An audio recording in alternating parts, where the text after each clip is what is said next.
You are listening to Chai with the CEO, a Random Genius Media original. So, welcome to the Random Genius Media platform, a digital native solutions to execution platform which provides genius as a service. Chai with the CEO is a video cast where we get to know captains of the industry a little better, beyond the boardroom, and focus on people instead of politics. We prefer to conduct these interviews online to reduce the logistical fuss and fit into our guests' busy schedules rather than the other way around. Today, we will be speaking with Martin DaCosta, the founder and CEO of 70 Event Management Group. Hi, Martin. Welcome to Chai with the CEO. Sheldon, hi. Nice to see you again. I hope you have your cup of chai handy. That's one of the mandatories. So chai to that. And, we'll get going with a little bit of an intro to you. That's going to be done by Mr. Voice. Welcome to Chai with the CEO. Today's guest is a pioneer in India's event and festival industry. Martin DaCosta, founder and CEO of 70 Event Management Group, has redefined luxury events and festival management, leading iconic experiences like India Bike Week and the Kala Ghoda Arts Festival. With over 180 employees across Mumbai and Delhi, his work has put India on the global map for high-level event expertise. Let's dive in. Martin DaCosta, welcome to Chai with the CEO. So let's kick it off. We've known each other for over 2 decades now. Got to know you via Cartoon Network way back when. What has been your single biggest achievement thus far in your career? Actually, that's quite easy to answer.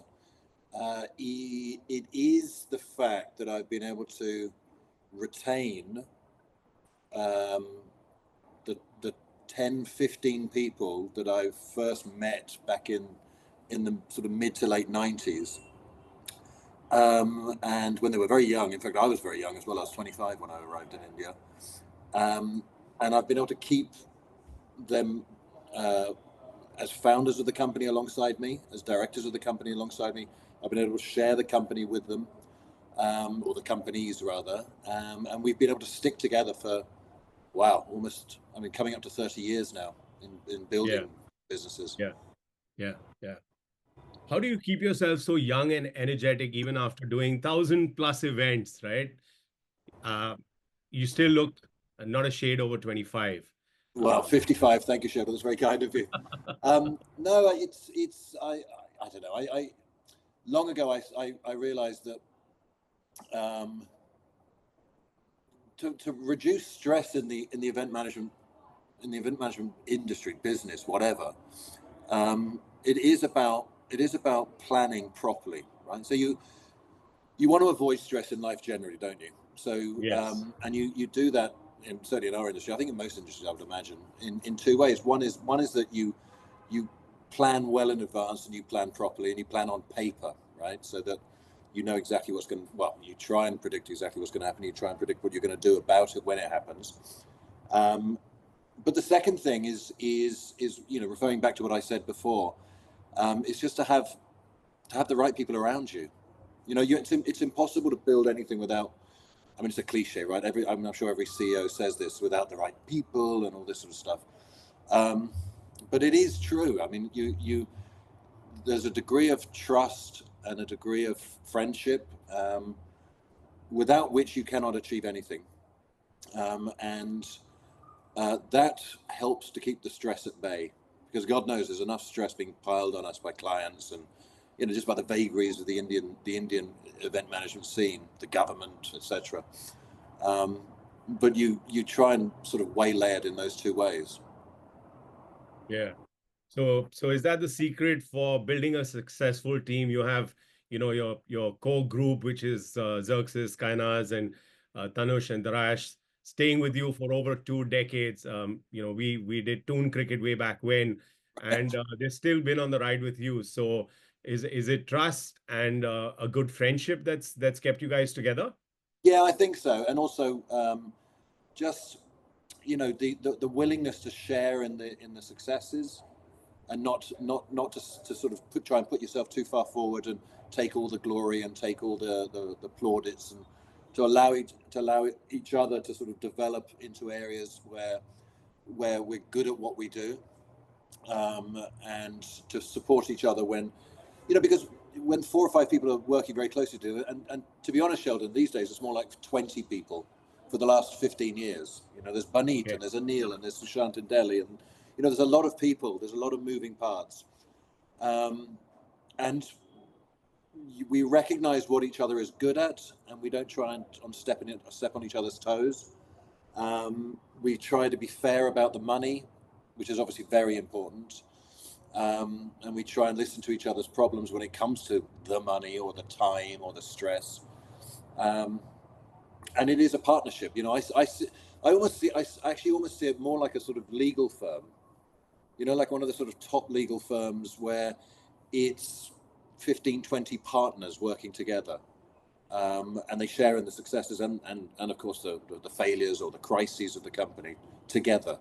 And that's what, by and large, we've tried to do. Got it. So what gets you jumping out of bed first thing in the morning? Apart from the stress calls from clients. No, I don't. Jumping out of bed on a good day. I'll be quite honest. Quite a few years ago, I decided that I don't particularly want to deal with too many clients anymore. I deal with very few these days, because it just that you get to a certain stage where you've just been dealing with clients for 20 years and you just don't particularly want to do too much of that anymore.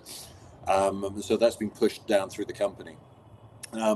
What gets me out of bed? I have to say these days it's very much the festivals, the stuff that we're doing for ourselves, the stuff that we're doing for bikers or for people who love cars or people who love art or whatever it is. I really enjoy doing that.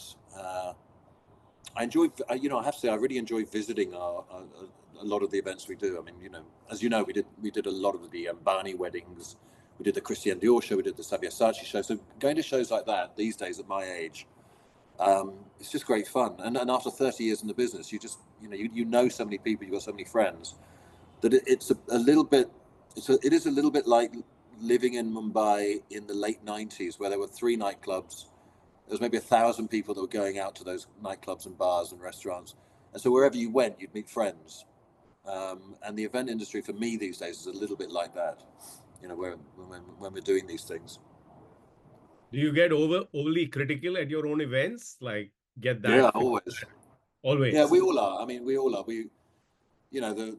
This backdrop is wrong. There's a wrinkle in that masking. The carpet sucks. Why have you? Why is the food late? I mean, so you're constantly critical, obviously.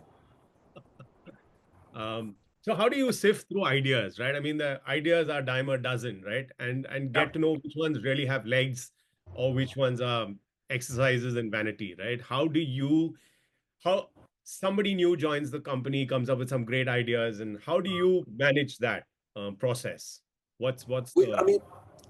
Ideas can come from anywhere. And you're right, a lot of them are vanity based, right? Or they're passion based, but it's a narrow passion. So we do get a lot of people coming to us and saying, why don't we do this and why don't we do that? And you look at those ideas, you look at those projects, and obviously, the first question you ask is who's the audience? What's the community? What's the community? Is it growing? Is it something which is in itself passionate? That's the first question. The second question, obviously, is the money, right? I mean, so where are we going to find the money to pay for this? To give you an example, India Bike Week is a 15-16 crore investment every year, and it goes up 10-15% a year. So it's a lot of money, right? And so how we cover that is incredibly important. And then the projects we tend to go for are in fact, it's a much overused word, but are in fact community based, in the sense that if you have lovers of techno music, right, it's a huge community in India, and you can create something for those people. Bikers with India Bike Week, or our latest one, the one that's coming up on the 22nd and 23rd of February in Ambi Valley, which is Generation Speed, which is basically India Bike Week, but for the lovers of cars. And it's a huge new festival. We're investing enormous amounts of money and time into it. And so with Generation Speed, for example, right, it's about, I mean, we think the car market in India, or the lovers of cars in India, it's about 20, 30 times the size of the leisure biking market. So it's kind of a no-brainer to do it.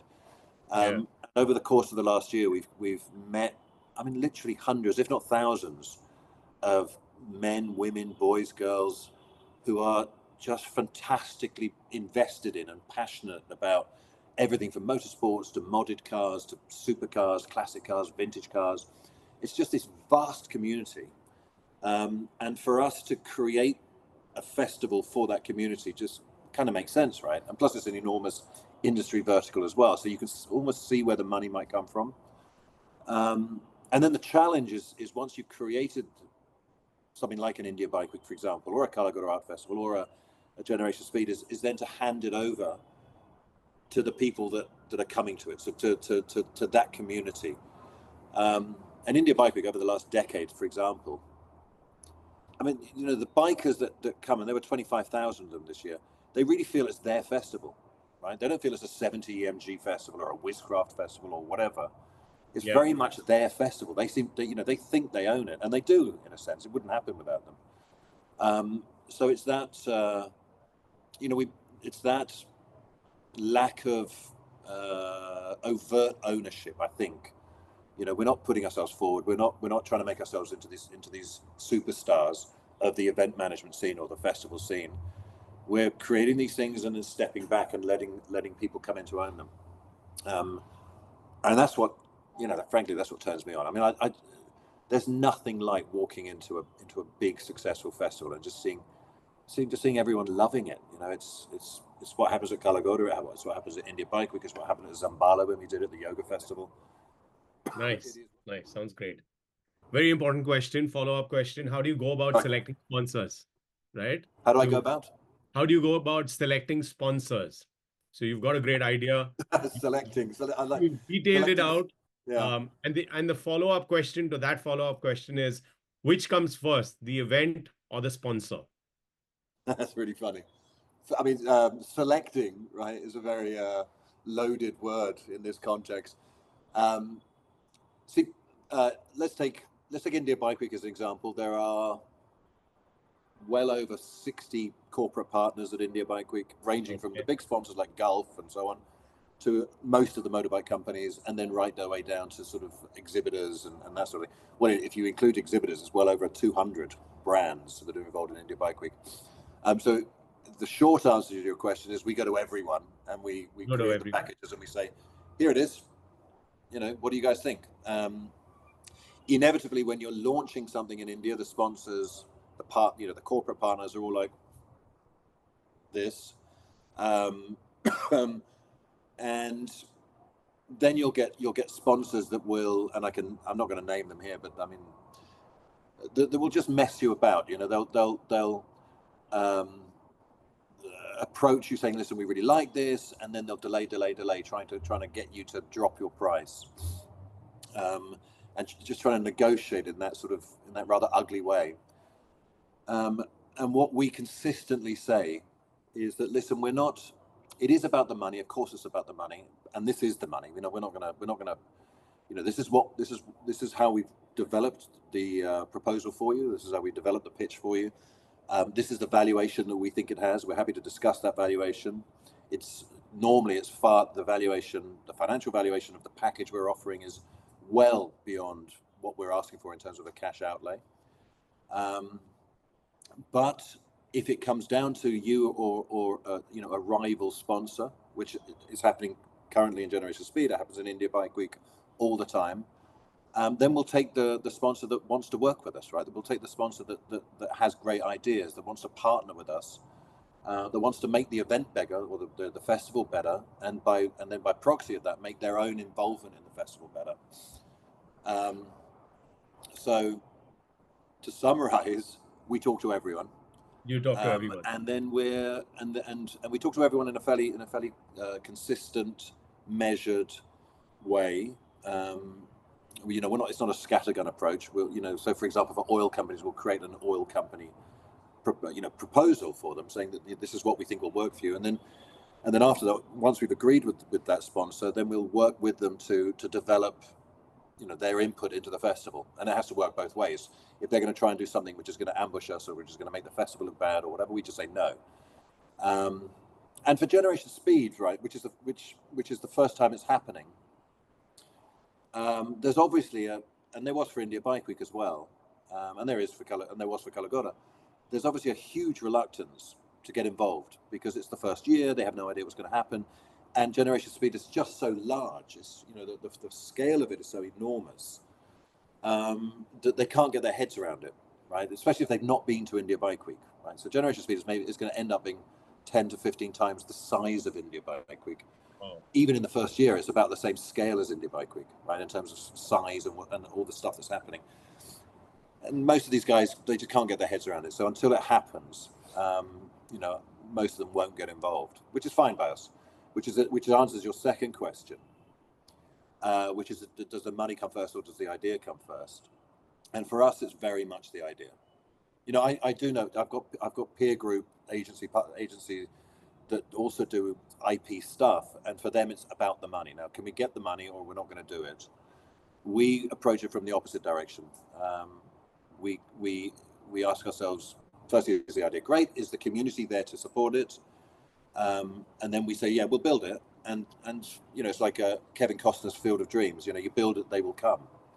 And that's what happened with India Bike Week. That's what I'm sure will happen with Generation Speed over time. Rather unfortunately, it does mean that you invest or stroke lose a lot of money over the first 1, 2, 3 years. And it's a lot of money, right? But that's the investment that you have to do. You have to make, really. I mean, that's it's like. It's almost like building a restaurant. I mean, unless you build it and spend the money, no one's going to come in and spend their money. So correct. Building IP in India is a bit like that. Correct. So, firstly, when you mentioned restaurant, I should say that you did me a big favor at Olive many years back. Married to the love of my life because of not because of Olive, but it played a huge role, and I should. Commend you for that. Thank you very much. You're very welcome, Sheldon. Cabana, and that was really good. Have you ever turned down a big event, and why? Oh, hundreds of times. Hundreds. We've turned down hundreds of big events. Okay. I mean, there was one. I remember it was years ago, 15 years ago. There was a massive wedding planned in Udaipur. And they came to us and they confirmed us. It was an enormous wedding. I think there was 3,000 people then. It was like 2008 or something in Udaipur. I mean, there weren't 3,000 hotel rooms. I mean, so it was a huge multi-million dollar thing. And then we found out that the father of the groom who was paying for it was wanted by the CBI. Oh man. Yeah. So, and by Interpol. So we turned that down. We turned down a lot of events because the money's not. I mean, sometimes it's because of the money. More often, though, it's because of the character of the client, and that includes corporate clients as well. So, we've gone quite far down the line with a lot of clients, and then said no, we can't keep working with you. There's a wedding just recently. I think like literally a month back, there was a wedding client that said to us, come and meet us, not me obviously, but my wedding team, come and meet me at 8 p.m. on a Saturday night. And quite rightly, my team said, listen, we don't work on Saturday nights unless we're at an event. I mean, it's our weekend. And so she said, come and meet me at 5:30 a.m. on Monday. What? Right. Which is, it's just a power play. Yeah. And so we just said, listen, I'm sorry, I'm sorry, we're not, you can count us out for doing your wedding. It's just, this is not how we want to be treated. And we don't want to play these games. Right. Wow. And it wasn't because she was traveling. It wasn't because she had a flight or anything like that. It was genuinely just a power play. Yeah. So that happens all the time in our business. And it especially happens what we've learned. I mean, we've been in the business a long time. So we do upwards of 200 pitches to mainly corporate clients, some wedding clients, a year, but we get invited for about 600 pitches. So that means we turn down about 400, and we turn them down for all sorts of reasons. Sometimes because we know that they're just trying to get ideas off us. Sometimes because they're not able to commit to a date when the event's happening. Sometimes the brief just sucks. It's a rubbish brief. Something we don't like it. So it's this industry is about you can only do so much. So it's about balancing, trying to get the great work and letting the other stuff get done by someone else. Correct. Well answered. And if you would have named names, we would have loved it even more. But we'll let you go. But I won't. We could scroll the 400 names while you're talking. Cool. Do you deal with a lot of celebrities, right, doing these hi-fi events and their coteries? How do you keep egos in check? I mean, we do and we don't. So other agencies like Wizcraft, for example, deal with celebrities almost one-to-one. I mean, we don't tend to deal with too many celebrities. We work through agents, we work through management companies. More often than, especially in the private business, like the wedding stuff and the celebration stuff, the clients themselves, the families themselves want to deal with a celebrity, which is great for us. I mean, because we're not particularly bothered. I mean, we have no intrinsic interest in celebrity per se. And I have to say the industry has changed a lot over the last 20, 30 years. Because back in the 90s and the 2000s, when it was just before the internet, basically, before social media, it was very, very, very celebrity driven, right? Because you needed to get that page 3 Bombay Times coverage, you needed to get that NDTV television coverage, and they would only cover it if you had Shah Rukh or whoever. The advent of social media has meant that suddenly there are hundreds and hundreds and hundreds and hundreds of other so-called celebrities. I mean, they're influencers, but they have millions of followers. They're a celebrity, right?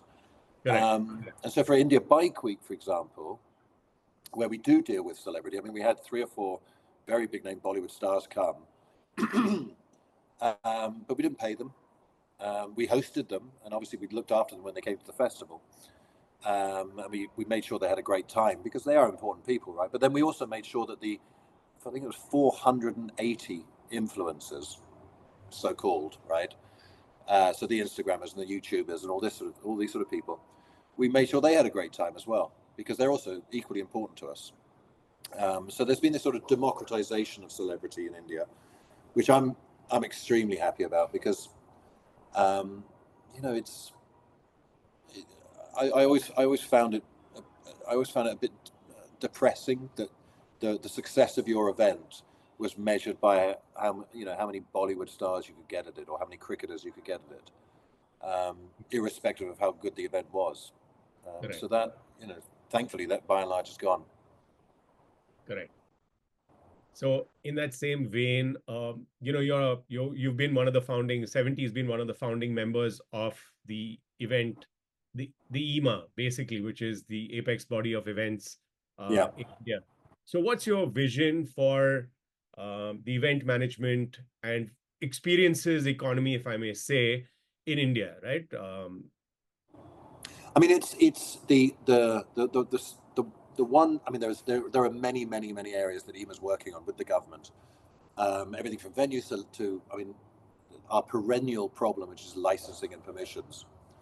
And I'll say it, like, government corruption, local government corruption, whenever we do our events, and and EMA's working very closely on that issue. It's working very close. It's working very hard on empowering women within the industry. It's working very hard on training and development and education and safety. So there's a lot of areas that EMA's working on that we're supporting and that we're involved with. But if you're asking for a vision for the industry, apart from obviously cleaning up the licensing issues, the venue issues, the getting safety as an intrinsic part of every event in the way that it is in America or Europe or even Dubai and the Middle East. For me, it would be, see, India, when we do these concerts and festivals in India, traditionally, you'd get 20% of the revenue. So the money that would come in, only 20% of it would be tickets. and 80% of it would be sponsorships, exhibition revenue, whatever, everything else.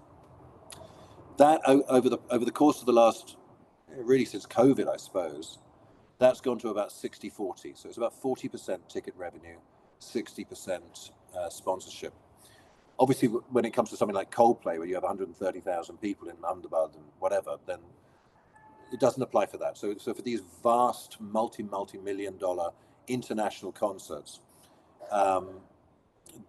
they are getting close to sort of what it is in the UK or in Germany or in America, which is 20% sponsorship and other revenue and 80% ticket revenue.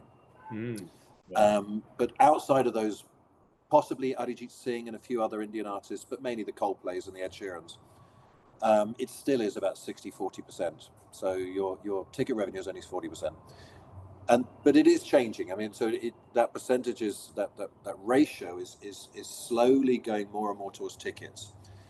And for me, that is absolutely critical for the future of the Indian entertainment event space, right? Because when Indians start paying decent money for great events that are done really well, that the hygiene of them is brilliant, they're safe, the entertainment is spectacular.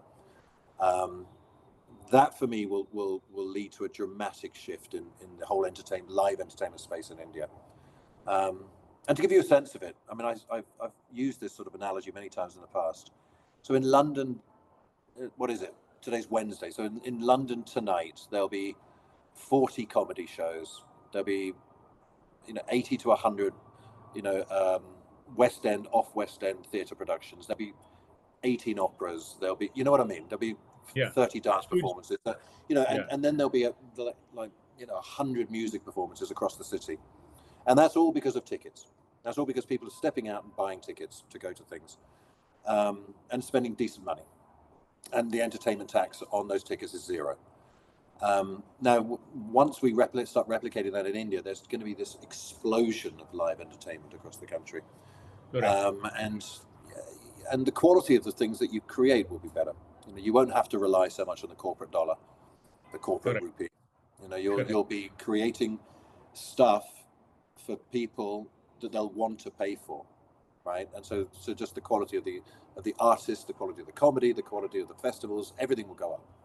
So that's true. And I'm then I'm looking forward to that, Sheldon. I mean, you could see it happening, and it is happening. It's happening slowly, but it's definitely that's the trajectory. True. You have a thriving subculture. You have a thriving entertainment circuit that's not dependent on a sponsor coming in, but it's community based and it's community supported, right? Right, exactly that. Yeah. And then suddenly you get, you can get esoteric art shows and esoteric performance art, and you can get young, unknown DJs and singers and musicians, being able to make a decent living. And I think all that's incredibly important for the culture. Correct. Sounds great. So, I was telling you earlier that one of the objectives of doing these kind of conversations and having chai sessions with CEOs is basically to also include, and it's aimed at young aspirants joining the industry, right? Various industries we plan to showcase. So if you were to articulate, to a young aspirant looking at the event business and wanting to join an event management company, what would be your advice to them? Get working on events as soon as possible, right? Go volunteer for events. There's, all of us, all the agencies, we always require people to come and help with events, right? So if you can intern at an event or even better at an agency, that's great. So that's probably the first thing. The second thing is figure out exactly what you want to do. Figure out what you're good at, actually. So if you want to get ahead in life, I think everyone's, the cliche is follow your passion and all this. And that's certainly true. But almost more important is find out what you're good at, right? So if you think you're good at marketing or business development and sales, then do that, because if you think you're good at it, do that, and then you'll find the passion. You'll end up in a space where it's passionate. We've got quite a young girl here who is very good at business development and marketing, but she was working in some pharmaceutical company. Now she's working with us, and she's doing what she adores doing, which is festivals. You know, she's selling those festivals. So she started by doing something that she was really good at, and she's shifted that expertise into something that she's passionate about. And in the event space, there are so many different areas that you could specialize in, that you could be good at. So one is design, of course, and that could be, you know, you could be designing stuff on a computer, sets. It could be writing, copywriting, and scripting. You know, you could be designing shows. It could be operations, which is where you're on the ground actually making things happen and running things and managing enormous teams of people. You know, to give you a sense of it. So we were the agency of agencies, right, for the Ambani family weddings last year. Yeah. So underneath our operations teams, we had, so for Jamnagar, for example, there were 30,000 people, 900 agencies. And so our guys and our girls were managing that process. It's a huge thing. And some of them came from the event space, some of them came from outside the event space. So the second thing is to find out what you're good at and then to pursue that. The third thing also is to realize that from the age of 20 to the age of about 35, you're going to be working very, very hard. And so you have to come to terms with that, and you have to be prepared to put that work in. And you have to be the type of person that can cope with that. Because if you're not prepared to put your life and soul into it, it's not going to work. You may as well go and work for a corporate company or a retail or a shop or I don't know, whatever. This industry is demanding, but the flip side of that is that everything you do ends, if that makes sense. So it's not like you're not like working in in Colgate selling toothpaste or making toothpaste, where it's just day in, day out selling toothpaste. In my industry, it's you're working on one project with one client or one festival, and it ends, and you have this amazing sense of fulfillment and excitement, and then you move on to the next project, and then that ends, and you have this sense of achievement at each stage, right? And some of them last 2 days, some of them last 6 months. So it's unpredictable. It's no day is the same. And if you're the type of person that likes that, then this industry is absolutely for you. Awesome. A kind of counter question after that. What if you weren't running 70? What would you be doing? I've never even thought about what I'd be doing. I've been doing it for 25, 30 years now. I don't think I could do anything else. I did restaurants, as you know. I mean, I helped. Correct.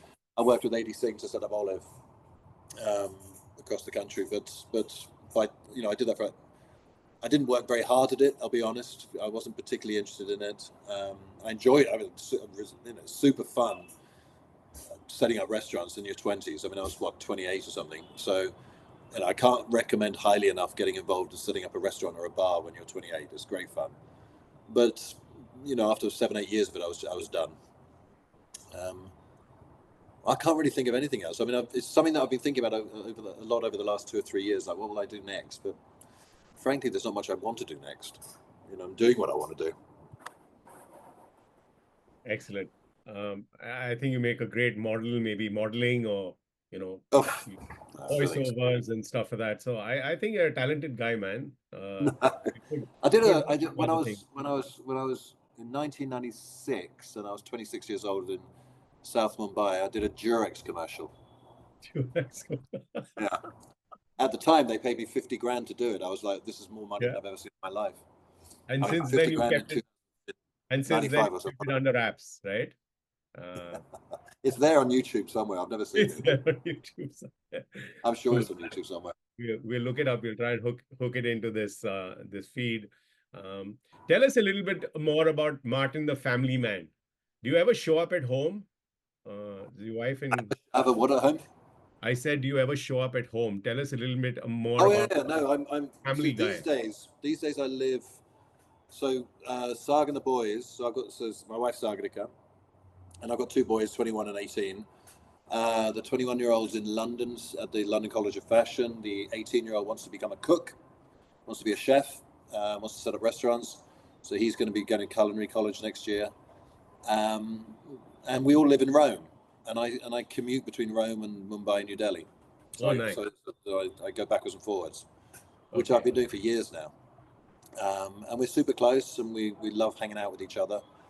I mean, to the extent where the boys, Christmas, for example, the boys forbid us from inviting any friends for Christmas. They want us four to be together.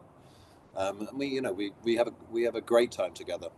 It's interesting, isn't it? Because the relationship between us and our kids is really close, because we kind of talk the same language, we kind of look the same, we dress the same, we've got more or less the same political, social attitudes. It's very different from us and our parents. Correct. And our parents and their parents. The culture seems to have shrunk in the 90s, 2000s, and 2010s. So that you just are closer to your children. I mean, of course, the music they listen to, I've never heard of these people, right? Obviously, but the podcasts we listen to, and a lot of the television we watch together, and the books we read tend to be kind of the same, Correct. Sounds great. We obviously haven't caught up for a long time, so a lot of it is new to me, but we should catch up. I have a 15-year-old and a 10-year-old. So, oh, right. So you've got it all to look forward to. Yeah, I should get some advice from you on what's... Well, you know what, Sheldon? What I notice, especially with teenagers, is that they go through this. So from about 14, 15 to about 17, 18, they're just not interested in you. Yeah. Right? They're just not. I mean, what they want to do is they want to be with their friends, and they want to be with their buddies, and that's all they want to do. Right? They're not, and it's completely normal, and you just got to suck it up as a parent and say, okay, well, that's fine. And if you can keep your cool and be chill about it, and try and, when you are together, try and give them a good time, show them a good time. Correct. Then what happens when they're 18, 19 is they come right back, and then they want to be with you, right? Because they recognize that it's just really good fun being with you, and also you've got loads more money than they have, so you can take them to nice places and that sort of thing. But that 3-4 year period, you just got to let them be with their friends, because that's all they're interested in. With their friends, yeah. We're starting to get an inkling of that, and but it's really fun. I mean, it's a fab time. And I've always said, having kids, no one tells you how funny they are. Right? Correct. You bring them right, they just make you laugh all the time, and B, it just gets exponentially better. If you've got the right attitude, right from sort of 6 months old onwards, it just keeps, every year it gets a bit better. I've loved it. Correct. Wow, some great parenting advice from Martin. Wow. I mean, didn't plan on it, but it's a bonus. It's a bonus. Martin, it's been great catching up with you. And like I promised, there's a little bit of a surprise we have at the end. Okay. Just to set a context for listeners and viewers of this little chat. 70 is 70 because all of you founding guys were born in the 70s. Yeah. And we created a little bit of a tribute, an anthem for 70. Oh, wow. Yeah, so let me just get to it. Here you go, 70, the Born to Dream anthem.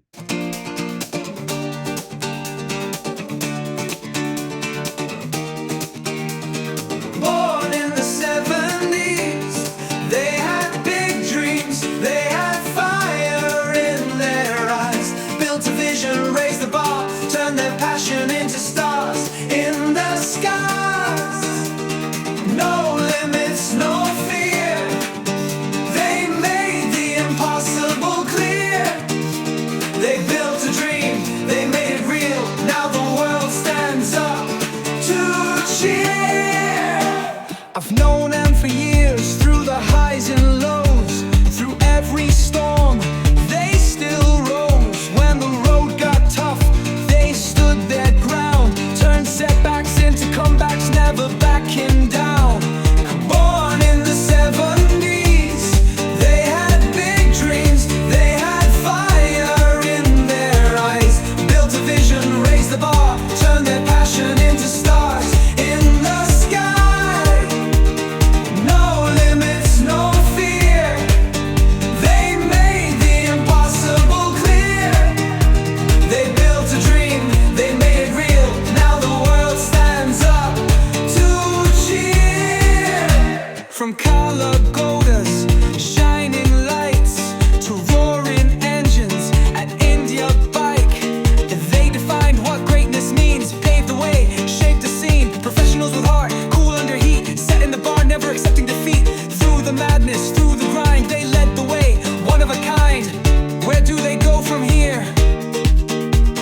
Another Ambani Shadi or a festival with gear.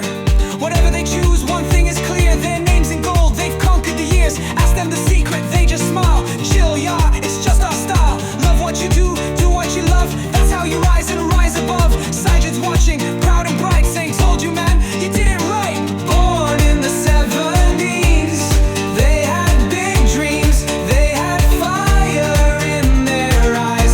Built a vision, raised the bar, turned their passion into stars in the sky. No limits, no fear. They made the impossible clear. They built a dream, they made it real. Now the world stands up to cheer. Dare to dream, dare to fly. No looking back, just touch the sky. Dare to dream, dare to fly. No looking back, just touch the sky. Dare to dream, dare to fly. No looking back, just touch the sky. Dare to dream, dare to fly. No looking back, just touch the sky. That's brilliant. Thanks, I can't Martin. wait to play it to these guys. It's hysterical. Thank you so much Thank for you, your time. Sheldon. It was Dude. amazing. We wish you all the best in future endeavors. And may you always be in the 70s state of mind. I think Absolutely. Will you send me that song, Sheldon? It's just I will send you the song. I will send you the song. brilliant. Right? So more power, more peace to you. Have And to fun. you. Hi to the entire team, Kana, Xerxes, Darius, Tanush, and everyone at 70. Was brilliant working with you guys. Looking forward to, catching up soon. Yeah, And we're around. We're here. thanks for your time on Chai with the CEO. Pleasure, Sheldon. Take it easy. Take care. Bye.